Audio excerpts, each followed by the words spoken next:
Welcome to the Jeremy Mullins podcast, where we take a deep dive into different educational topics to help you optimize your life. And man, oh man, I've been waiting for this episode, or might I say episodes, because I don't think this one's going to stay within the 20-minute time limit. A lot of people may or may not know that I had a podcast before called Peanut Butter and Jelly. Tonight, my jelly is on here with the peanut butter. Mr. Brian Teach. Mr. Mullins. I know. I'm gonna listen. I think I'll have Reno at least put the peanut butter and jelly music into this one. That either people are gonna love it or they're gonna hate the song. So yeah, and I think listen, a lot of people, I call them OGs. They've been around with me, since I've been with First Form, right? So they've been there, for 5 years. They probably know who you are, but we might have a lot of new people who, even though you're a pillar of the brand, you're not necessarily over inside the transformation, era or the fat loss anymore, even though that's where, like, I would say your specialty is where you cut your teeth, like inside of fitness. Right. Right. So, but a little bit of background on yourself, and you got to tell us your grass degree too. So I guess, my background with the company is, I came on, very early with the company. There was only, it was basically Sal and I in the early days, and Sal handled, sales, and I handled customer service for the most part. And we traveled the country and tried to put the supplements in retail stores, is really where the story starts. And then a job inside First Form has evolved probably many times and continues to evolve, whether it was, moving from customer service to getting the transformation challenge started and up and running with you, and then moving into wholesale sales and taking over that side of things, and now being kind of over the top of all business to business sales, helping with, some of the product development and flavoring and the new SKUs that we launch over the years. And man, it's a little bit of everything, so got your hands. I'll play where you can put me in, let's go. Got your hands in different pots or different playbooks, for lack of terminology. But no, you and I, when I first got involved with the company, and we could sit and say, hey, there wasn't many of us, and at that time, and maybe we were the old men of the group, right? We'll put kid still the old man of the group, 100%, right? We'll put kid into a different category on his own. But you and I developed, a good relationship early on, and just, as far as life in general, even before I even moved, out to St. Louis. And then, of course, when we got there, the first 3 years, spending a lot of time together, inside of education when it comes to the Transformation Challenge. And especially if people have the app now, like, it was totally different in the early years of the app. And then in the Transformation Challenge, when the Facebook was the driver, right? And it was a website and Facebook, right? Yeah.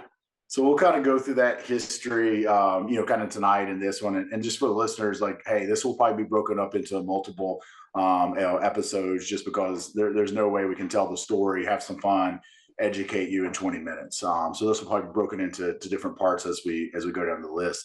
But yeah, like, I remember, in the early days, I had poor internet connection, but we would kind of do this, now that it's kind of bringing me back, with being remote with the company now, is because a lot of stuff I am doing, 100% of the stuff I'm doing is remote, but kind of going back to like old school, where a lot of the education I'm doing is in this format, right? It looks a little different, educate more of the younger coaches coming up. But in the early days, like, I remember we would do a lot of Facebook Lives, inside the Facebook, where we just answer questions and educate on topics, and we would do interviews with coaches and transformation winners. And it's kind of the same thing we're doing now, just on a different level, with specialized teams doing it. Yep. Yeah, for sure. I mean, we had a ton of fun back then, just answering people's questions and, your perspective versus my perspective. And I think kind of teaching along the route that there's 1,000 ways to skin this cat. You just have to pick one and stick with it long enough for it to start working. There's no magic route to success when it comes to fitness and dieting. We need you to pick a route, stick with it for long enough for it to start working. Well, and I think that really enabled us to develop what the app is today, right? And the background on that, ladies and gents, is Teach was coming more from the bodybuilding background where people were maybe already lean, going into prep, right? Or they were hard gainers trying to gain muscle tissue, and predominantly following more of a meal plan. Yeah. Right? So all of that, right? Like doing more of a meal plan that was, I hate to use the term higher, but in the terms it was higher carbohydrate, lower fat, right? And yeah. It would be, more of the meal plan that you kind of see still in the app to this day of, hey, you have a protein source, you have a starch source, and you have a veggie source. And you're going to do that 4 to 5 times a day with a post-workout shake, right? I was coming more from, a overweight, where I coached, most people were overweight, right? They had insulin resistance. So I found better results with going low carbohydrate, a little bit higher fat, right? Which is totally opposite of your approach, right? And right. I think what we were able to do with working with each other was like, I understand what you were saying. You understood what I was saying. And we were able to answer a lot of questions in different perspectives, which I think is lost on a lot of coaches nowadays, because it's like, you got to either do it this way or no other way. Yeah, for sure. And it's so confusing for the client when you pigeonhole them into this one little certain way is the only way that works, and it's just really not the case. And I think even early days on the if it fits your macros was the health part of that diet was lost, right? It was, if you could make Skittles fit into the if it fits your macros, then it was okay. And I think we both kind of combated that and didn't really care for the macro counting in a sense, because it was so badly adulterated in the form of eating unhealthy things. And as long as the numbers added up, you were fine. It worked. And while it may likely did work, you weren't healthy because of it, right? You may have lost some weight, but you were not consuming the foods that you should have been consuming to live a healthy lifestyle. We definitely were not optimizing your results, right? And that goes, right. Listeners, you've heard me say this. That was kind of where we developed the term of saying, hey, our macro counting is just a way of nutrition, because all diets technically are macro-based diets, right?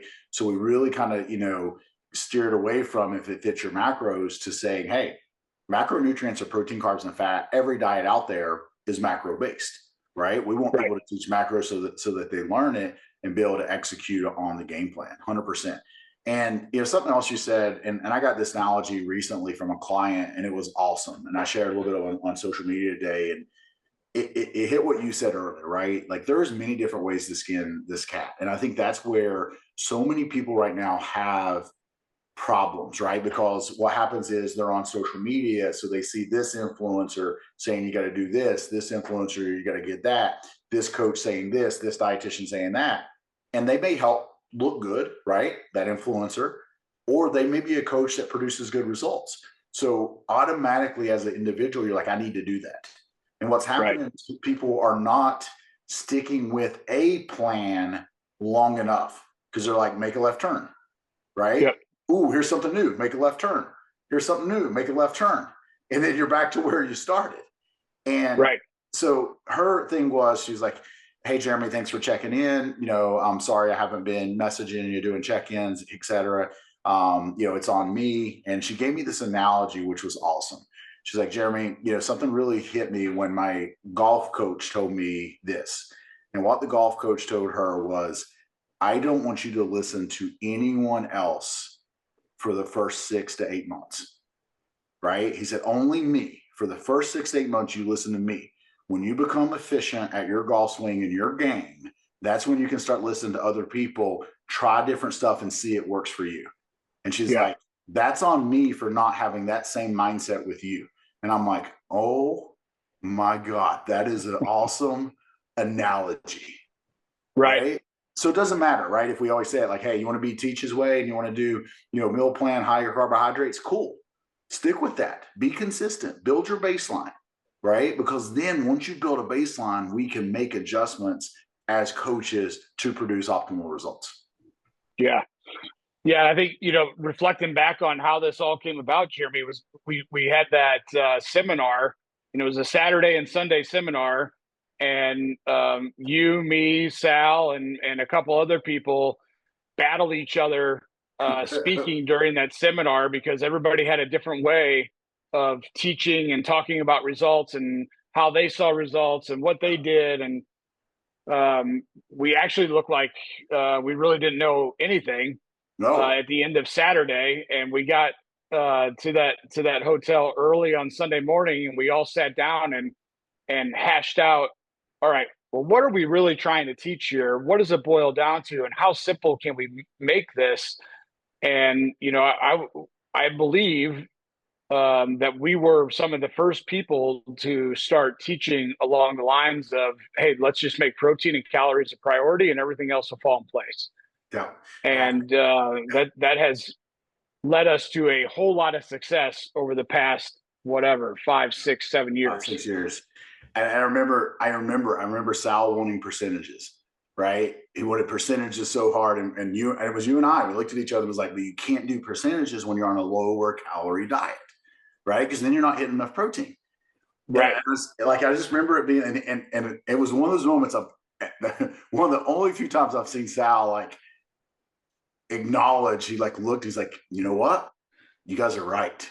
And I think it was the moment of just doing math in his head. He took that and he's like, yeah, you're right, because if I'm on a 1,400 calorie diet, not that someone Sal's size would need to be on a 1,400 calorie diet, but if someone was on a 1,400 calorie diet versus a 2,400 calorie diet with the same percentage of macros, totally different sets of macronutrients.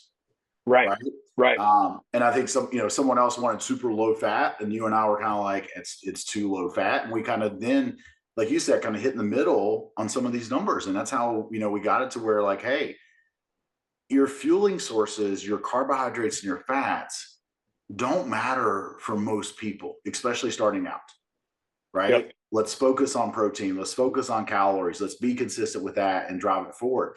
And like you said, now we see this in a lot of different, domains, whether it be research-based, right? We see some of the research coming out that now is saying this, hey, in an isocaloric diet with protein remaining the same, a low-carb diet is not necessarily better than a high-carb diet, right? Same amount of fat loss as long as protein remains the same. And, and then we see it in the fitness industry too. A lot of other supplement companies, a lot of other dietitians, nutrition programs are jumping on board with the protein and calories, which is good to see as I think. Yeah. Right. But what else have you, seen change in the industry, over the 2 decades, right? Because you and I are about the same age. We've been, even though you're early, joking around, and you skipped over this. Your degree is in what again? It's in plant science. Taking care of golf courses is really what I originally went to school for. Growing grass. Growing grass. I mean, you could probably make a pretty good living growing grass. In some parts of the country. Yeah. Well, in some grass, right? You're missing my. Certain golf courses, right? Certain golf courses. Okay. But what have you seen change in the last 2 decades for the positive? What have you seen in most healthcare professionals, and whether we're talking clinical dietitians to bodybuilders, what other changes? Because I think protein calories has been one of those things that has changed. What is something else? It doesn't have to be nutrition related. Yeah, no, I think in general, supplements have gotten better. The companies are making better products. The consumer is more educated, so companies had to make better products than what was around in the early days of some of the pre-workouts and even protein powders that weren't really that great of protein powders. That has all gotten much, much, much better. Obviously, the flavor systems have greatly improved. The ability of the powders to go into suspension and become a fluid again from that powder is way better than it used to be. I mean, back 20 years ago, everything you drank was pretty gritty.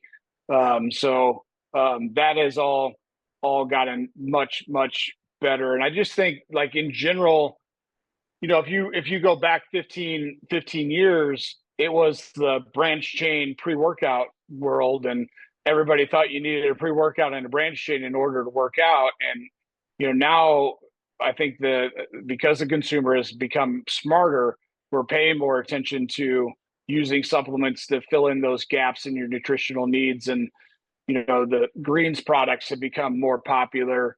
Protein products have become more popular. Fish oils more popular. The things that we're truly missing are doing much better overall in the product mix-up, instead of it just being this giant pre-workout world of supplements.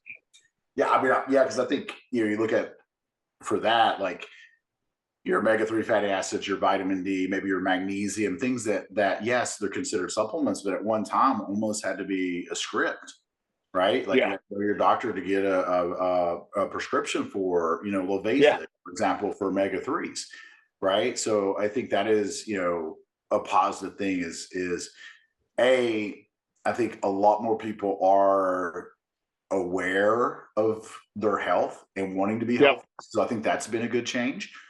We unfortunately don't see it in obesity rates as far as improvement right now, but I do think people are more aware. And I'm like you, I think a lot of people are better customers, right? So they're out there, looking at, for example, very seldom now do you see, a proprietary blend on a product. Right. Very, very seldom do you see that, right? It's kind of the opposite nowadays with supplements. Like we want, right? Like, as me saying this as we is first form, like we want to showcase what's in our supplements, right? Like, and most companies are like that. They want to show off what's in there to show that they are a superior product. Yep. Yeah, for sure. And I think, looking at vitamin D and people recognizing that is extremely useful in the fact that most of the population is low on vitamin D, or magnesium, and most of the population is low on magnesium, and how implementing using supplements can help, charge those levels back up to where they're supposed to be, and how much better you feel when they are where they belong.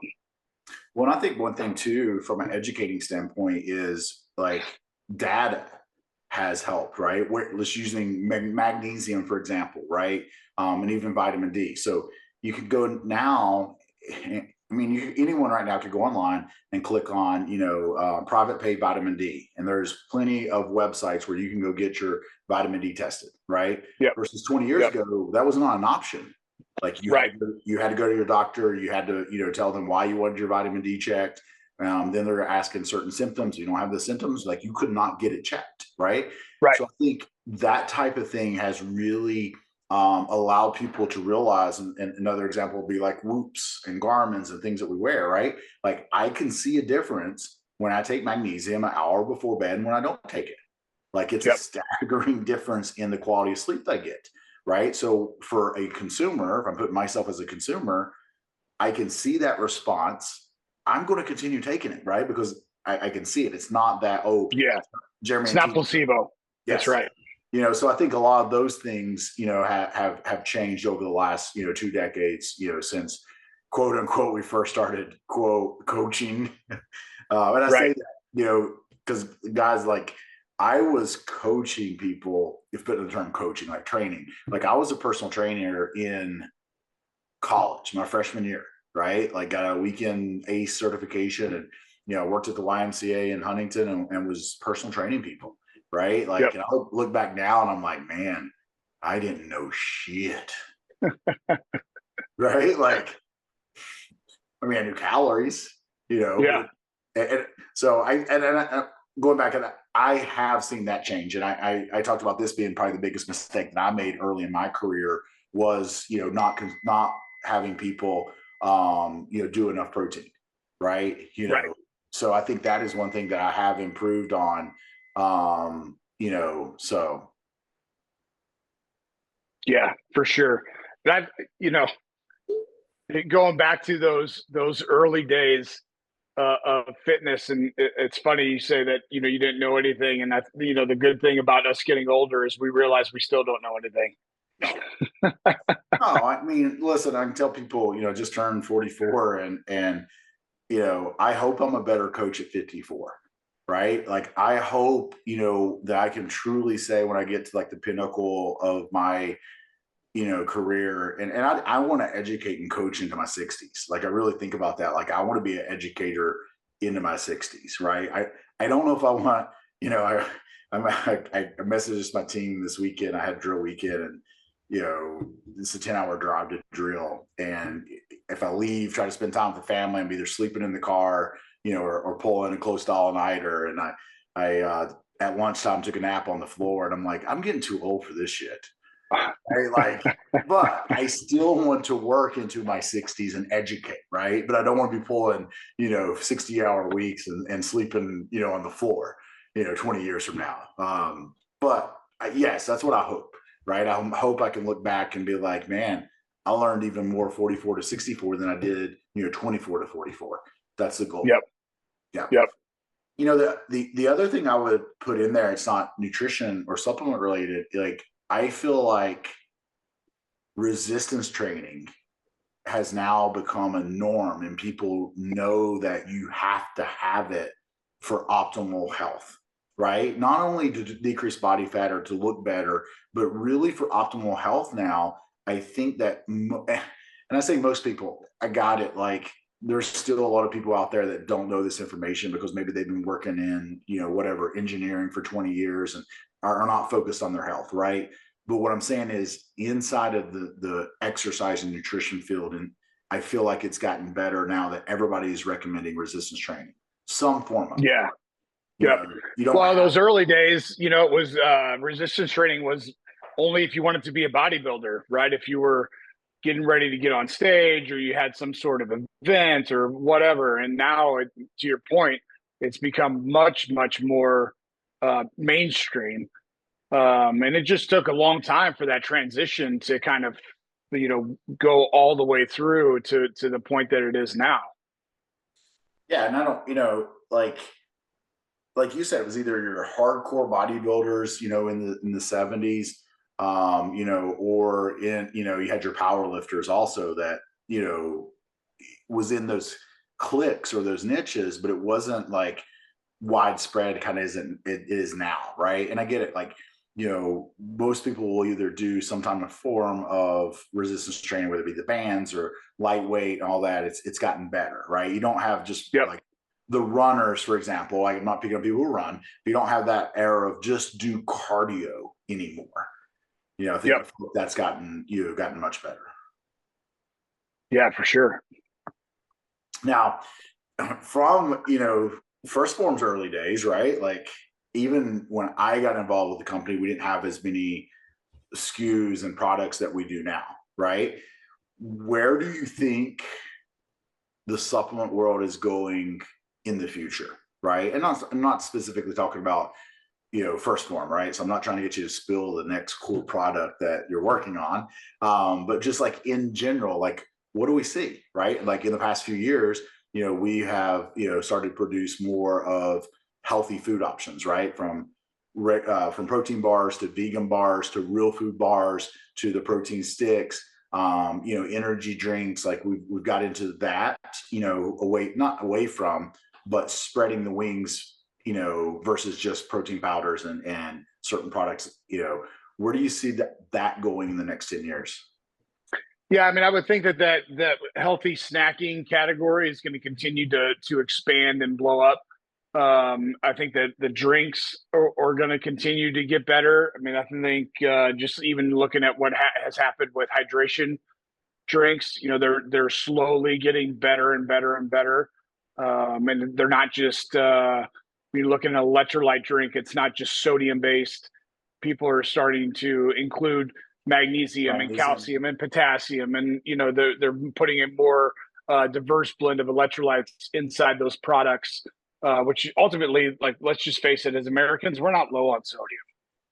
I hate to tell you, if you're out there exercising and you get a cramp, it's likely not because of sodium. It's because of magnesium or potassium or calcium or one of those other electrolytes is out of balance. Yeah. And that's the issue that we're dealing with, not a low sodium amount, which is, and that's good to see. So I think, inside that, and you see, like the methylated vitamins becoming more popular for people with MTHFR. I think that those types of things, like, we're going to see more genetic-based testing that tells you exactly what you're missing, lacking, and need to be consuming in order to not only look better, but feel better, perform better, and it's, in this case with MTHFR, maybe even be happier, right? Because of the neurotransmitter side of that. Yeah, and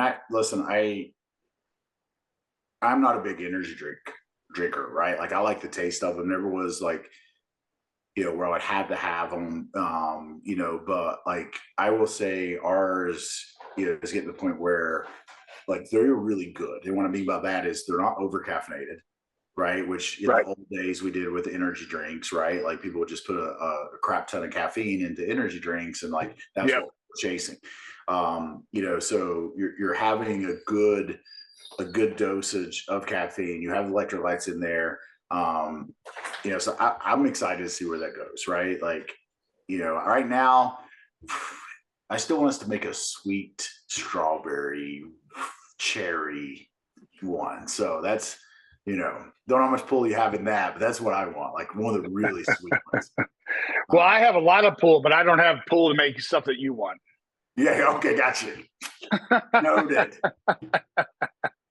Things haven't changed. Now, I like our berry dream, because it is more of a creamsicle, which I like, right? But I'm still waiting for that red one that is like really sweet, and that's it. And are ready to drink. That is that is the two things I want. That's the ask. That's the ask, right? But no, I agree. I think, nutrigenomics is the fancy term for, nutrition and the study of genetics. I'm starting to get back into that. I was taking a course on it from an old doctor I used to work with, who'd got kind of into that after he got out of bariatric practice, 2 or 3 years ago, and just life got busy and just haven't done it, because it is kind of cool, because you could run, okay, what genes do you have? Right. And let's say a client, has a certain genetic component for, saturated fat increasing LDL cholesterol, right? Yeah. There's some people that, no matter if it's healthy saturated fat, right? It's grass-fed burgers, it's coconut oil, whatever the case may be, it could still increase your LDLs.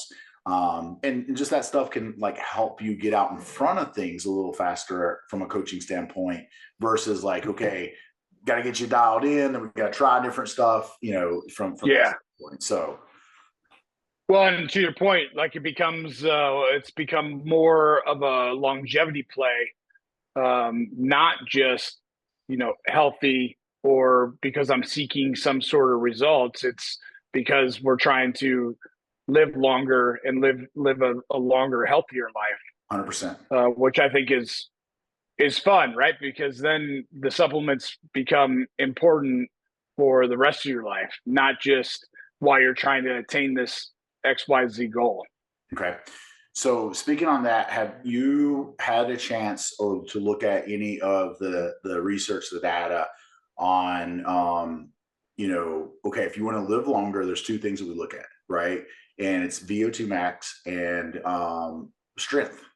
Right. So, which kind of makes sense. Like, if you step back and look at it, but I don't think it's the score that really promotes, right?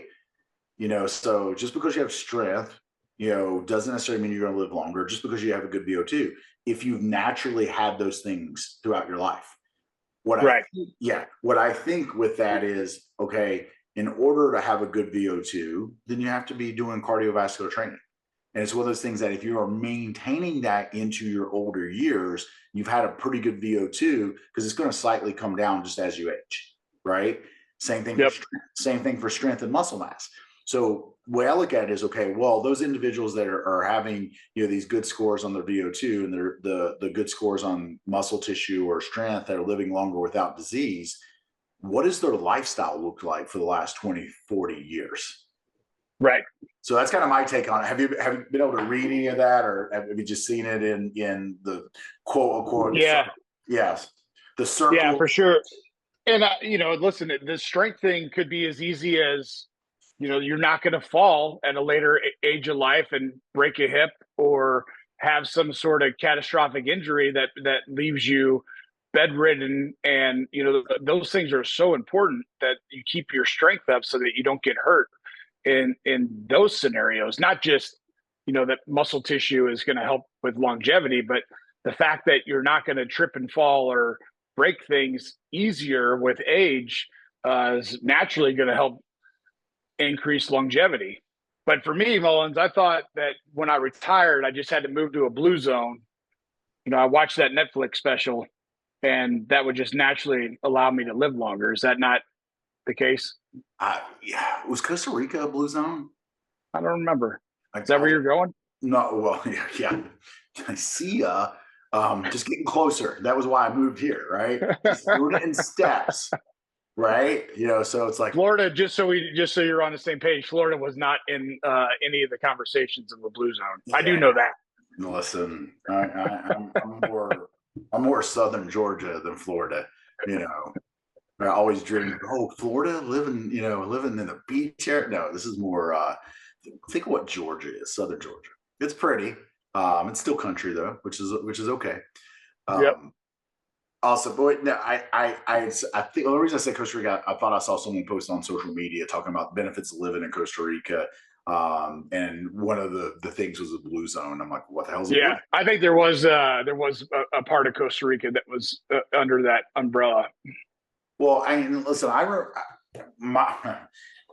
my take on that is this, right? And I haven't watched the documentary yet, but yeah, dude, I think chronic stress. Oh yeah, it was huge on stress. And I say that because you and I both, went through these phases where, I think we had to get to the point where there were certain things that we had to give up that we weren't stressing about, right? Whether that be perfection, whether that be seeking validation, those type of things, right? And it was for me, like I care about the people I work with. Like we care about, the first one, we care about all these things. Okay. So I think I had to take a step back because I was just driving my quote fingers into nubs, trying to work and be like, I got to get back to messages, as fast as I can, and then I realized like, this is not life or death, right? Like whether I get back to someone within 2 hours or 4 hours or within a 24-hour period it's not life and death. We're not at war, right? But it took me a while to really be able to be okay with that, early on. But I remember like having, poor blood work, right? As I joked, like when I was, just turned 40, fell to EKG, right? Like, and, really, I think it was just because of stress or maybe it could have been bad readings, when they're putting the things on me. Could have been I'm too hairy too when they put the stickers, that could have caused some bad readings. But it was also like, Katie and I were having testing done. That was before we got pregnant with our third child, and like my sperm count dropped, right? So it was okay 6 months, before, and all of a sudden it dropped. Like there was just all of a sudden a lot of these things that just, health wise were just off the mark. And I contribute to stress, right? Because everything else was, I think I'm just overstressed. And it took me to be like, really be okay with, hey, Jeremy, you've got to relax on some of these standards that you set for yourself, right? Like, yeah, you didn't set them, right? Sal didn't set them. The company didn't set them. There was just things that I had set to myself about like, and really become unrealistic with the volume of people that I was coaching, right? Yep. So I think chronic stress is something that people need to really look at, and be able to adjust. And I totally get it. We can sit here and say, well, just don't stress over that. Hey, I got it. It's easier said than done. But you really got to be able to prioritize what are the important things in life, and what are some of the things you're stressing on that might not be that important. Well, yeah, and I think the things you care about doesn't necessarily mean that if you're anxious or stressed out about them means that you care about them more, right? And I think during our previous podcast, that the peanut butter and jelly time, like my world, I was in a shitstorm. Yeah. I had been fairly, whatever, within a handful of years, divorced. I had a couple of failed relationships following into that. And all of those things were due to the fact that I was trying to be everything to everybody except to myself. Yeah. Right. That was the problem. And I had to do like a massive, when I say I hit rock bottom, I hit an emotional rock bottom because my anxiety was through the roof, and I couldn't please anybody, including myself. And the reason I couldn't please anybody is because I was the most miserable person in the group. Right. So I really had to go back and reset that and figure out, like, all right, well, where's this all coming from? Why does it exist? And, it's amazing how much better of a job you can do pleasing people when you please yourself first, and then you have a whole lot more energy to help everybody else out. And I was drastically failing on that side of things. Yeah, I mean, you're still ugly, and you got remarried. So right. something happened. Yeah, something. I mean, she doesn't see very well, so that's good. And English, well, I shouldn't say that. English is her first language, just barely. So you can't see well. You guys can't really talk. So you think you think everything's great, perfect. She's gonna kill us. Yeah, probably. No, but she's not here right now, though. So, yeah. But I think thinking of the Blue Zone, from, like I said, I need to watch it, but just seeing that post and then you saying it, like I can think of that with Costa Rica. They eat a lot of fresh food there, right? A lot of fruits. Huge. Yeah. The people aren't as stressed. They work hard, right? But they don't work long hours, right? Like, there's not this big stress of, quote unquote, burning the candle at both ends. So I bet there's a lot of things that's going to be in common with that. But buddy, I think we moved to the blue area once we're in our 50s and 60s. Like, I don't think it's going to matter, Oh, that doesn't count? I mean, listen, don't ruin the story that I'm telling myself.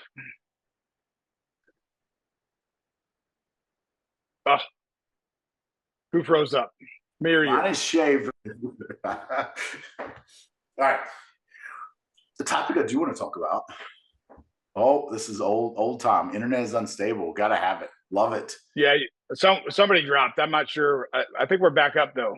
Yeah, we didn't miss anything except for me calling you old and talking about your gray hair. Oh, okay. I got lots of gray. There ain't no doubt about that. I do want to educate a little bit because you helped me learn more of this early on with insulin resistance, right? The importance of resistance training and how, resistance training from a muscular standpoint, once we start resistance training, that muscle cell is going to want to uptake, glucose much better, right? Right.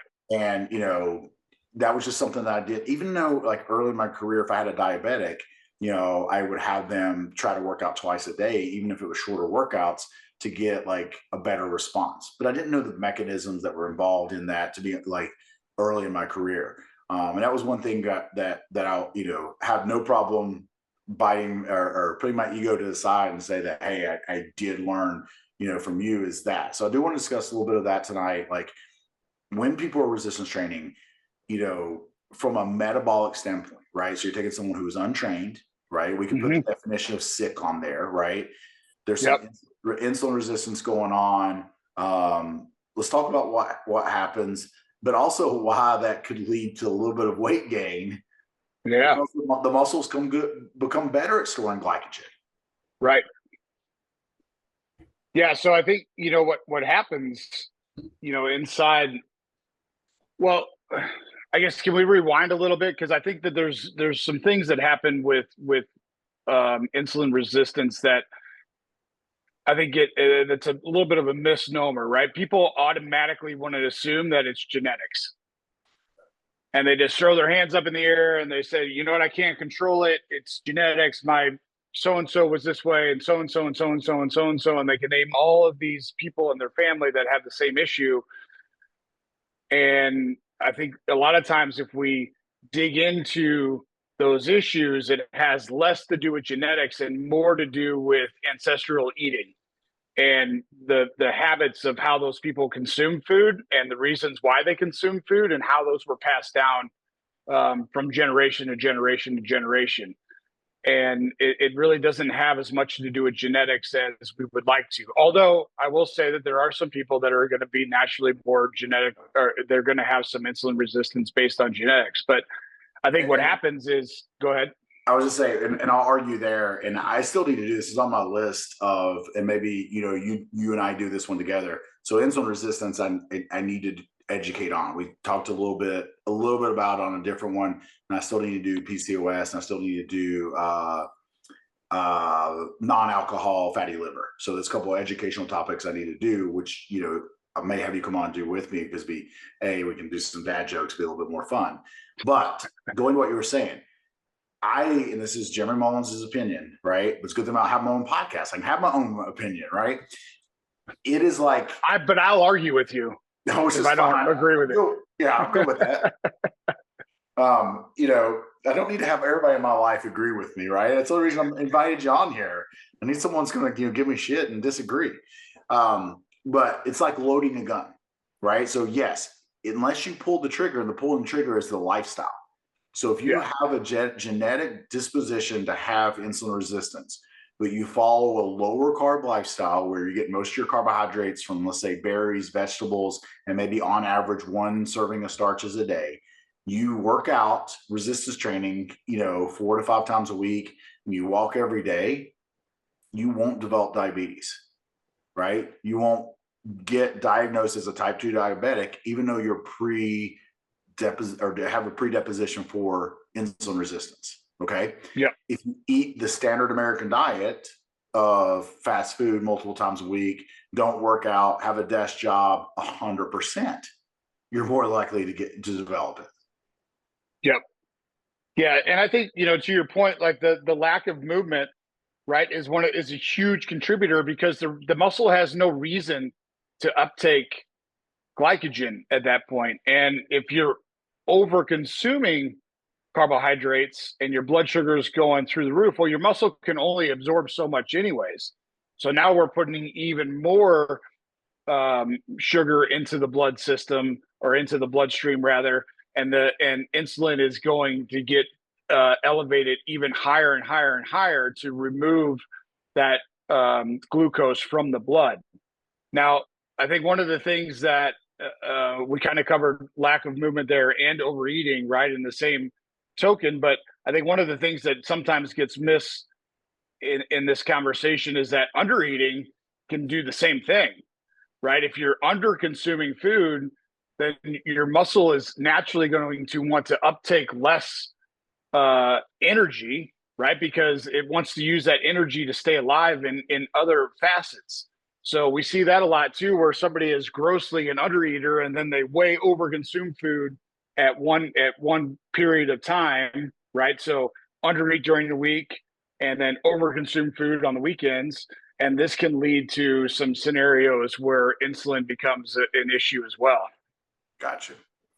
And what would be the lower dosage of resistance training, right? So, having someone that was brand new, right, and they were going to start resistance training, how much do you think that they need to be able to have a positive response when it comes to insulin resistance? Oh man, I think that you can get away if you're not messing around in the gym. 20 to 30 minutes 3 times a week is a great place to start. I don't think it needs to be a whole lot more than that, and that greatly reduces the amount of insulin resistance that muscle cell's seeing at that point.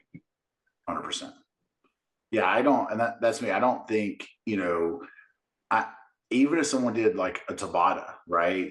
4 sets of squats and push-ups and sit-ups, like, and once again, like if they put a little bit of effort into that, like I think they can see some positive results, when it comes to that, scenario.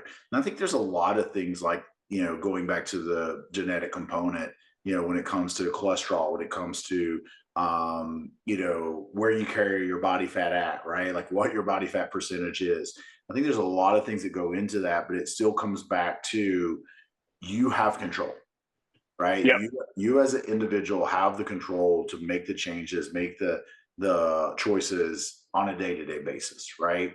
And I think sometimes as humans, though, we feel like things are out of our control when it comes to these situations, right? Or we're looking for that physician or that medical person to say, you know what, Teach, it's okay. You have a, you're predisposed to being overweight.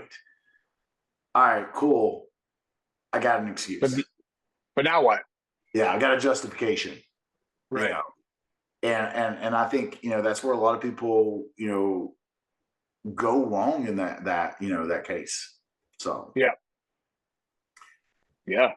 Last question tonight for you. Well, actually, I got 2 more questions. Okay. One's educating, and the last one is going to be like yes or no question, right? So. But hey, we're racing together, right? That's what I hear. We are. I rode 30 miles this morning and then I only ran 3 this afternoon, but it was a decent ride this morning. Nice. I rucked 2 yesterday morning, ran 8, rucked 2 this morning. Life happened. I was supposed to have a 60-minute kind of 5-minute intervals on the concept 2. Didn't happen. So I'm gonna try and knock that out tomorrow. I'm gonna run a half on Thursday morning, and then I'm supposed to ride 100 on Saturday. We'll see how that goes. You're gonna run a half on Thursday? Yeah, but it's gonna be the marathon. Yeah, it's the Mullins trot though. Like they're going to be walking the hills answering messages, right? Like, got it.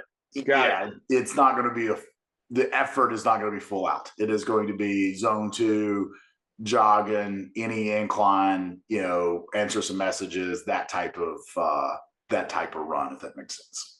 Well, I can tell you this much: you don't have to ride the concept 2 too many times for over an hour before you're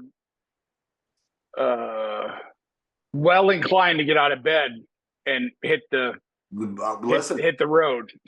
I think the concept 2 is a great training tool. And I say that because I've been in the cast for 6 weeks, 8 weeks, and that's all I did and was all I was able to do. And then I went out and rode 60 on my tri bike because I could put my brace. And I hope my PT is not listening to me or my doctor, right? I went out and rode 60 miles in the aero bars, right? Because there was no risk of it going to full extension. So I just put it into the aero bars. Like the only risk was wrecking, but hey, I assumed that risk and rode 60 and felt fine, right? A little bit of saddle soreness because I hadn't been in the saddle that long, but as far as like, heart rate and muscles, like felt good. So the concept 2, I think, is a good training tool, right? Oh, it's just the pedaling in one place is mentally and physically. Because remember, outside, you kind of can let up off those pedals and coast down the hill. You let up on the concept 2, and it just stops. All right, to cry out, I can't remember what I was going to ask you. Oh, what was the question? See, threw me off target talking about training. You're welcome. Well, I'll move to this question. What do you think about coming on and doing kind of old school? And what I mean by that is, we used to do a lot of the live streams together before they were live streams, when I used to carry the camera around and wherever I was at, do the live streams on the app. And now there's this cool like setup and they got multiple cameras in there. I'm like, I feel like the old guy that's like, yeah, back in my day, you know, Yeah, that's right. When we uphill. shared an office, back in the days when we shared an office. Yes. And good God love Will's heart and his ice. You just crunch on that ice some days. Love you, Will, but gosh. But I would like to, you know, for this next challenge, right? So first one, well, on the first one wrap, we'll have a you know, challenge drop sometime around July. You know, 1st of July. It could be pushed back a week. It's never been early in June, so it'll probably be around July 4th. We'll drop another challenge. It'll be our summer challenge.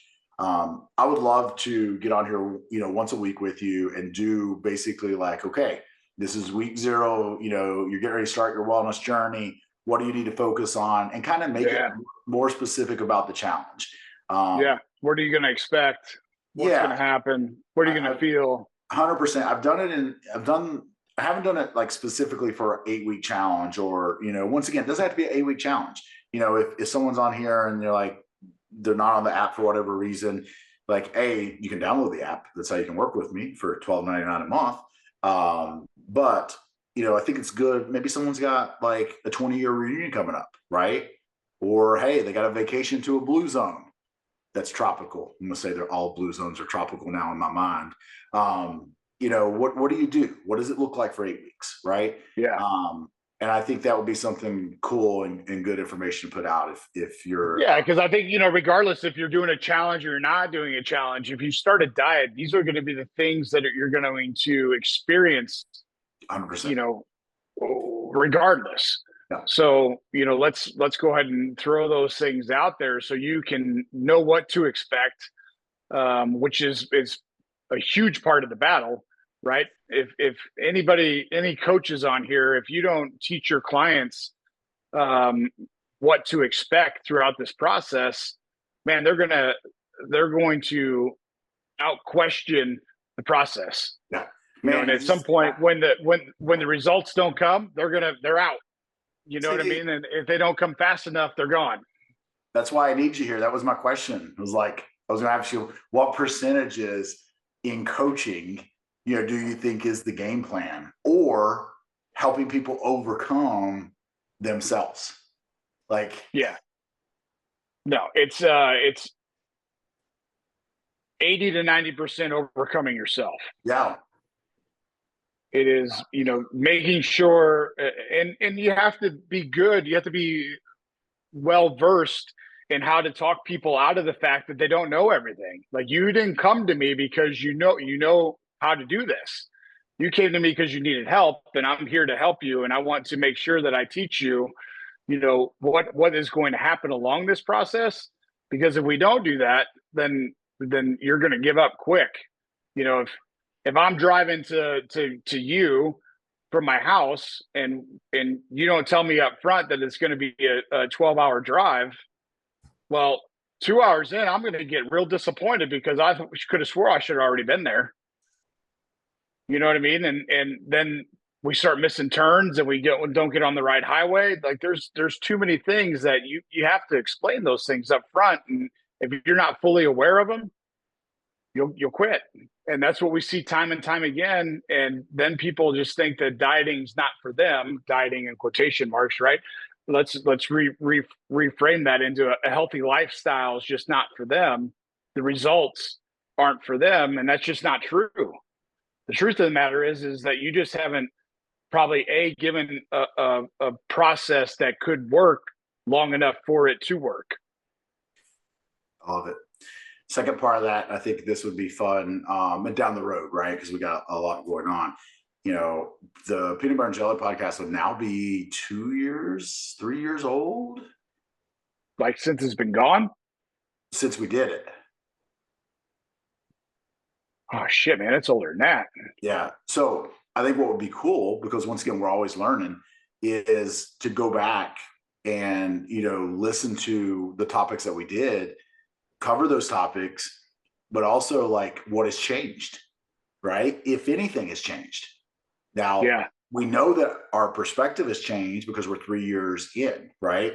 Like, if we go back and listen to the protein one that we did, I guarantee, you know, one of the perspectives I have is I'm more aggressive with protein intake now than I've ever been, right? Especially especially in fat loss clients, right? Yeah. I have no problem once we're in the journey. Well, Mullins, this is 2024. You realize it's 2024, right? Like, we were recording that podcast in the middle of COVID. It was like not even, we were recording in the beginning of COVID. Listen, the years fly by, buddy. What is it? The days are long and the years are short. I mean, I think that thing's like 4 years old at this point. Okay, well, even better, because it'll be like, that's gonna be plenty of time to change. So I was thinking about that today. And depending if we still have the recording, if we had the recordings, we could do like a short, kind of recap, right? Like, do something new. I think they're still up. Are they not still up? They may still be up. You can guess and search for them. It's Peanut Butter and Jelly Podcast. If it's still up, go listen to it. But what we will game plan doing is kind of refurbishing those. And what refurbish is, if we can pull the data, which I'm pretty sure we can, we'll just introduce the data into a podcast. But then you and I can start it out by, doing any changes to it, what we think about it, that type of stuff. So kind of almost like hey, we got this one spot on and we're good. Or we'll be like, hey, we've changed what we think about when it comes to this, right? So I think that would be kind of a cool, I don't want to say back in time, step back in time, but I think it would be kind of neat to do. So if you're up for those two things, I would like it. Sure. Absolutely. Well, guys and gals, I hope you have enjoyed this blast from the past, having some fun with my man, Mr. Teach. If you guys are interested in the First Form app, you can download the First Form app, and then you can add me as your coach/advisor. Just add me via the email, jeremy@firstform.com. Don't forget our partners of the podcast summit, Rejuvenation. Get your blood work done, get your baseline, set. No matter where you're at. If you're in your 20s, get a set. It's probably going to be good. Everything's going to be good in your 20s. Do it again 5 years later. Kind of monitor that as you go along.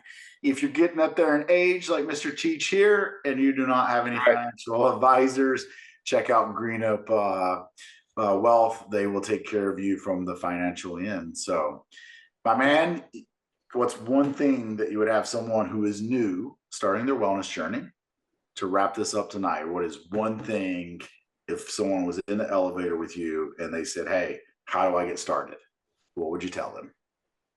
Protein. You got to hit, 1 gram of protein per pound of goal body weight.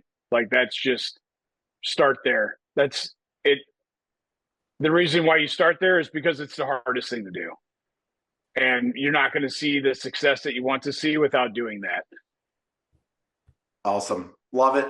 Guys, thanks for listening. I know this one was, once again, I don't know how Reno will break it up. He'll probably break it into 2 or 3 of them. If we do break it into 2 or 3 sessions, we will put them right in a row so you don't have to wait on them. Appreciate you guys, and I hope you have a wonderful day. See you guys.